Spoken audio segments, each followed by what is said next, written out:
જય શ્રી કૃષ્ણ, રાધે રાધે, જય દ્વારકાધીશ। કે આ જે આપણી પાસે સમય અને આ જે પલ આપણી પાસે છે ને એ ખુદ આપણો છે, એ કોઈ બીજાનો નથી। અને એ જ આપણી હકીકત જોવા જઈએ ને તો એ જ આપણી જિંદગી છે અને એ જ સમય આપણો છે।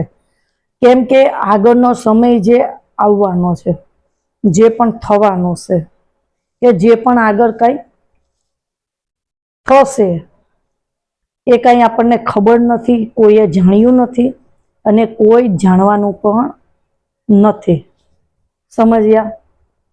અને સમય કોઈએ જોયો પણ નથી અને કંઈ આપણને ખબર જ નથી। એટલે જ કે જીવનના હર એક પલને અને હરેક સમયને અને હરેક દિવસને તમે એટલી ખુશીથી જીવો, જાણો અને માનો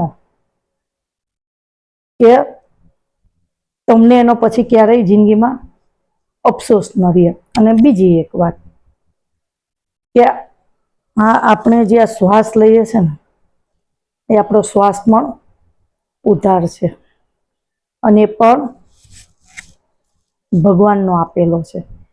એટલે તમે એનો પણ ધન્યવાદ કરતા રહેજો। રાધે રાધે।